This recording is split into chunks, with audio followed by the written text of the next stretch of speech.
Let me start by welcoming Richard Parker from Plannernet, one of our newest members to the virtual events group. And Richard, you've been doing this for a long time, and I'd love you to tell our audience exactly what you've been doing in your own words. Good morning, Robin. Appreciate you having us here today.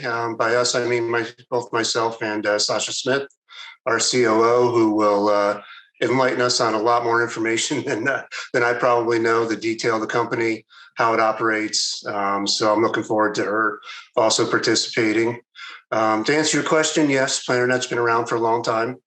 We've been doing this since I think 1989, over 30 years, which is a great run for a company, and we're still doing fantastic. 30 years ago, I have no idea how people did this.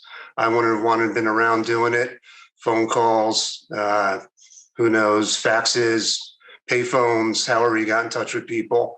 In today's world, obviously, we leverage technology. However, we're not just a technology-based company. We're not just a marketplace that's just out there, kind of leaving it to you to do it yourself and taking a profit off the top. We take technology and we wrap a whole customer service delivery team around what we do. And that customer service delivery team really allows you to, get the right talent at the right time and know that you're getting good people. And I guess what I should have done for your community was explain Plannernet first. And what we do is we connect talent with businesses that need it. It's all meeting and event professionals. So most of what we do is connect them with meeting and event agencies as well as internal departments. So that's Plannernet in a nutshell. And I appreciate you having us here and hopefully connecting with some of your community in the near future. Thank you. So let's just say I'm in North Carolina. I'm planning an event. I am short-staffed. And that's when I turn to you, right? Yes, exactly. And so on the flip side, tell us about the typical workers. We have professional meeting and event planners, and they want to show up at events.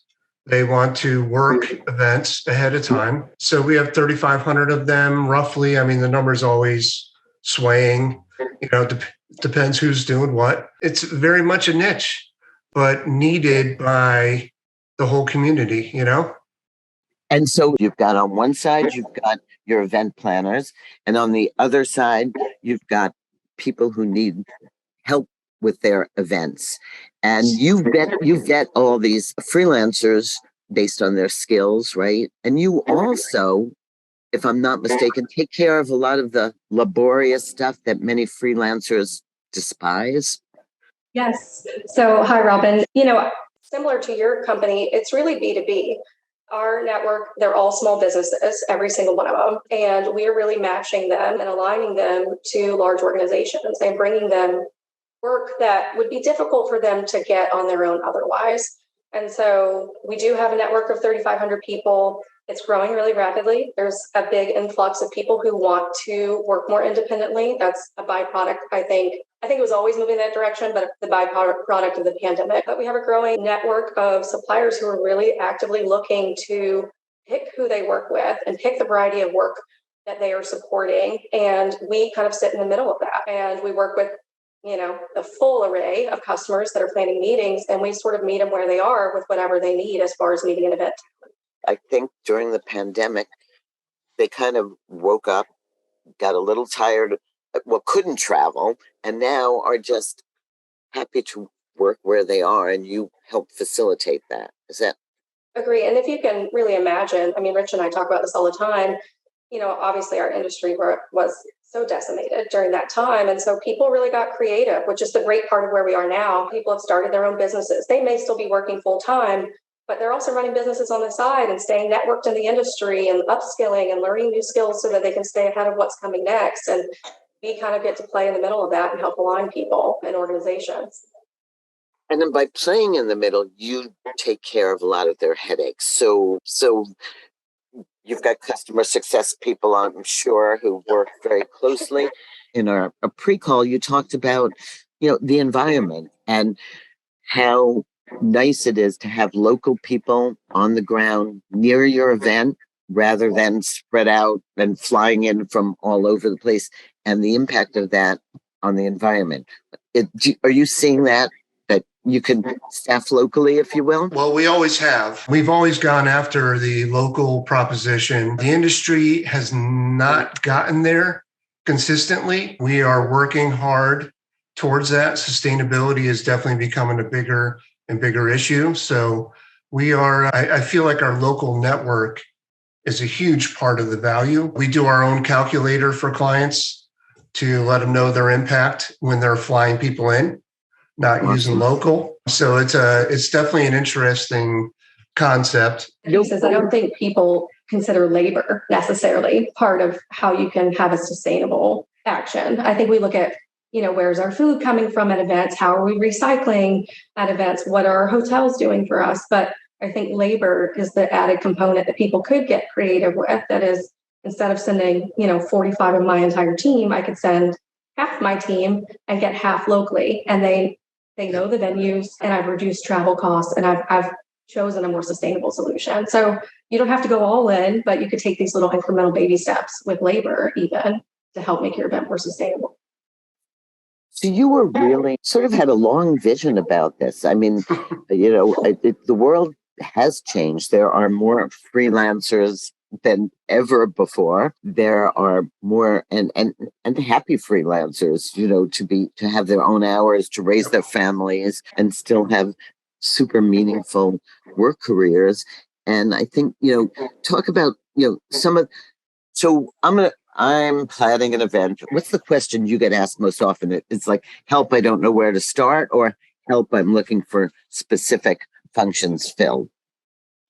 I think customers come in a variety of different ways. I think sometimes it is, hey, I'm having an event in Texas. I don't have anybody, who can help support. Can you give me talent that can run breakout rooms and manage registration and help me set up before the event? And we'll help source that labor, procure that labor for them.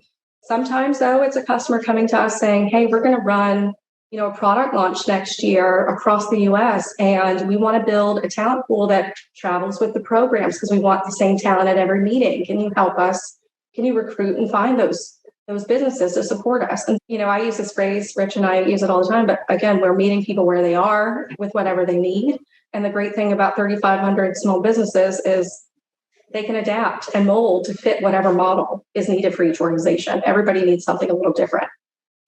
And so when you vet your freelancers, their skills. It's just like how you would vet any, B2B partnership or strategic partnership. When they come on board, you're vetting like, how valid are you as a business? What work product have you put out there in the past 5 years? What references do you have in the industry? What customers have you worked with in the last 10 years? And so we have a dedicated team that is kind of working through that process, and also trying to understand from our suppliers, like, where are you trying to go? What customers do you want to work with? What cultures do you want to align your business to? What skills are you trying to acquire and support moving forward? And so we have a database, and we have all of this information stored. And then we kind of have a secondary vetting that as they partner with customers in the industry, we get that feedback too. And so, right. We have essentially this, world of knowledge about these businesses, and we can better align people because, it is at the end of the day, people at events. And so it's a people world, and we have to make sure that we get both the hard skills and soft skills. So you get the whole gamut of people looking for your services? Yeah, we work with large agencies, travel agencies, meeting and event agencies, a lot of direct corporate, Fortune 500. And then a lot of small companies that, they were trying to do it themselves. They knew whoever in the local market, and they're gone. And so they need somebody, and they come to us. So what have you seen the big changes in the post-pandemic? Has your landscape changed from before? No, it's coming back. We will be bigger than 2019. Right now, we are blowing away numbers. Live meetings are back and running. Virtual's still there. It won't go away. It's going to be part of the landscape going on forever. But people are here, and they want live meetings. But it's a little different. And so we've talked about this. And what struck me about both of you is not just that you run this service, but you are committed to a healthy freelance economy, which is I think definitely changed. And you know how many people stepped away. There were no live events, and that you have really built an ethos around the company of making sure that freelancers are treated by the law, that they're taking full advantage. And so, talk to me about some of the things that are changing to accommodate this seismic shift. So the future of work, it's here. It was here 5 years ago. Freelancers were climbing. I think in our space, it has definitely climbed even more. But if you talk about it in general, 60 million people in the US are freelancing, whether full-time job or partial work or whatever they're doing. It's a reality of work. The states, the feds, everybody's got to come along and understand that it's not going to be employer-employee relationship going forward. I think the freelancers need, and there are a couple companies out there, they need their benefits, all of that. I believe in the economy and where it's going. The macro economy is going freelance. It's not even a question. People want flexibility. They want to enjoy what they do. They want to choose who they want to work with. And this is what we do. We play in the middle and we connect them.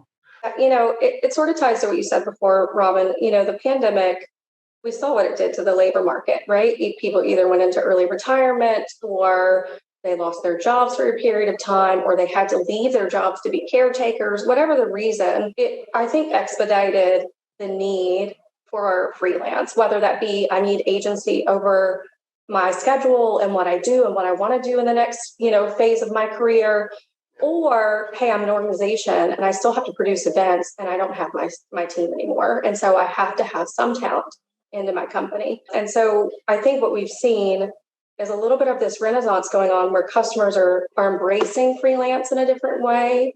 And they're seeing that it can come in, and you're going to need your full-time team always, but your freelancers are also critical to that, and they can give flexibility to your own team. They don't have to go to every meeting. I think that's where we are now, is how do you do that? For one, I think companies are trying to figure that out.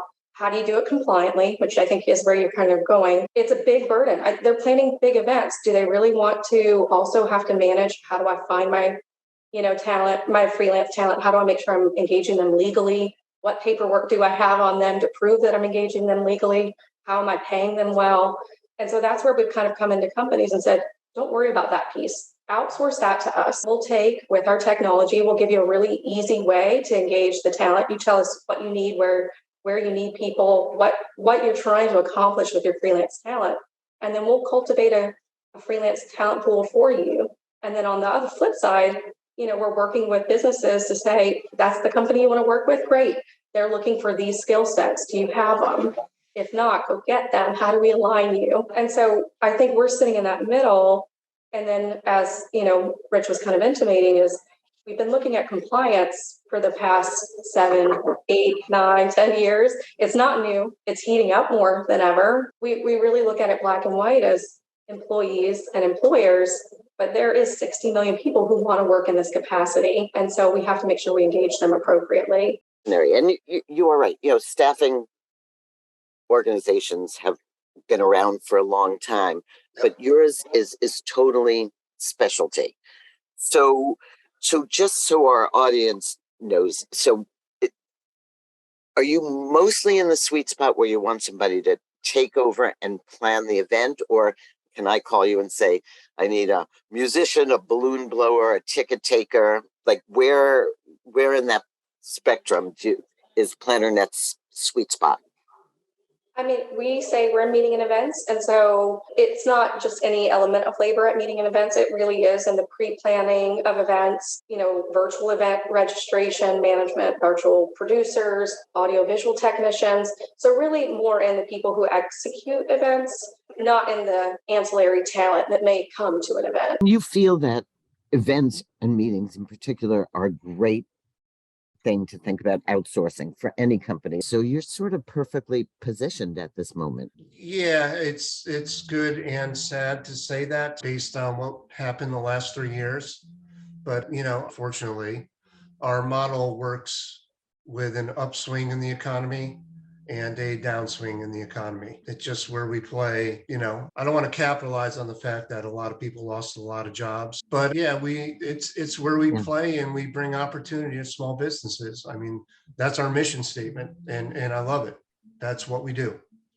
I will offer a positive to this, though, Robin. I actually think a lot of people were toying with the idea of, I'm talented, I can go run my business, but I'm not quite sure how to just take the lead. And I think while the last few years have been difficult, I think a lot of people made that jump and are happier than ever. I mean, Rich and I were talking, we've seen numbers of people asking to join our network more aggressive than ever within the last 2 months, at a pace that we were just absolutely not expecting. And I just think this is, like we said, it's the trend. It's where people are trying to go. It plays into every sentiment. So now I have to ask you about affordability.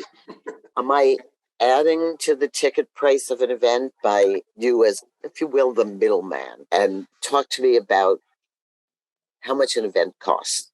Yes, there is a cost. We are providing a service and technology. However, that cost, and the way we've looked at it, and most of our clients that fully subscribe to what we do, is it's an offset with the program manager labor. You can imagine the amount of time and effort program managers take trying to find somebody, ensure they're vetted, they're going to show up, they know what they're doing. So we've already done all of that. We have a whole supplier network team. They ensure that our 3,500 suppliers are valid. They're small businesses. This is what they want to do. Our technology makes things very efficient, so turnaround time is quick. And we take all of that off the program manager's plate. The other thing we do is we absorb hidden costs in a company. Companies obviously have HR, finance, legal, whether legal's in-house or outsourced. And we take the time that they usually would have to spend supporting program managers, and we absorb that as well. It's not usually understood because you already have those departments, but I will tell you, finance is one of our biggest fans. They love what we do. We take the process off their plate, all of the payments, 1099s, W-9s, any other information that's needed. Because we don't do this in Excel. We leverage our portal for program managers to request quickly and efficiently. We have a freelance management system behind the whole thing that's running the connection of the meeting program managers or meeting planners and program managers with our network. And then we leverage electronic payment. And we do pay our folks in 30 days. You can imagine the hassle in larger companies of trying to get a payment out in 30 days. So we've had clients do their own analysis when they're making their decision to come to Plannernet. And really, they've looked at the whole thing and seen an offset. And they realize what they should do is let Plannernet be an outsourced provider of these meeting and event professionals, as well as let them focus on what they do best, which is planning meetings, creating experiences for audiences, and don't waste their time trying to do what we're set up to do. They're meeting planning companies, and we're outsourced procurement of small businesses. Our mission is to bring some large opportunities to small businesses, and that's what we do. And back to your question, yes, the cost is there, but it's offset.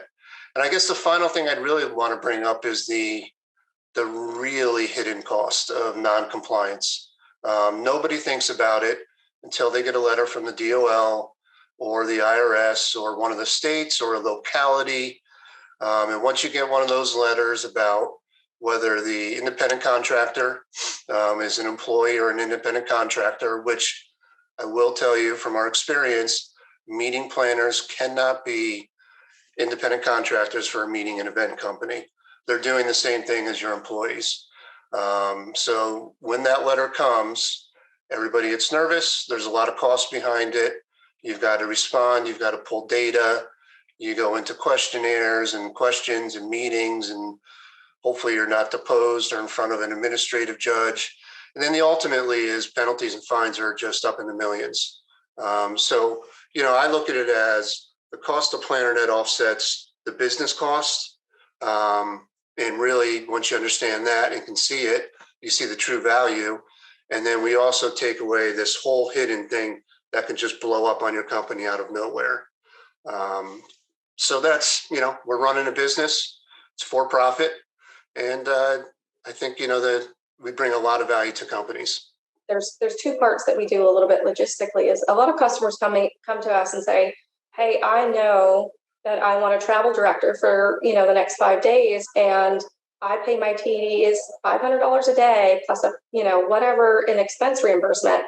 We'll take that on and we'll price ourselves, as a partnership fee on top. So there's a lot of customers who come with a price structure already in mind. And as Rich mentioned, we find a way to navigate that. You've been wonderful in explaining, where you fit into the events ecosystem. Is there anything that we should be telling our members to be thinking about as they look for services like yours? So I would say the future of work is here. The matching of labor and not full-time employees is here. Try to figure out the new way forward. Understand the economy and the macroeconomy are changing, and people want to be freelancers. People want to use that. So I feel like for your members in the meeting and event space, just be open to where things are going here. It's here. It's not going to change. Genie's out of the bottle, And I think you're a great resource for our entire community on how this plays out. Sasha, I see you nodding your head. No, I echo the same sentiment. I think after the last 3 years, change can feel hard, especially when we're all running at a clip to try to get events back at the rate they were. But I think if people can embrace the freelance economy in a way to know that it can mold to fit your organization and support your entire workforce, including your employees, I think that's my biggest sentiment is just stay open-minded. And if the pains that you're feeling, I think a freelance workforce can help supplement and reduce some of that burden. I hope that you will continue to be a part of the VEG community, contributing your ideas, because you have a unique set of skills together that can really help us during this great transition period. Look forward to seeing you, and we'll see you online always and often. So thank you for your time today.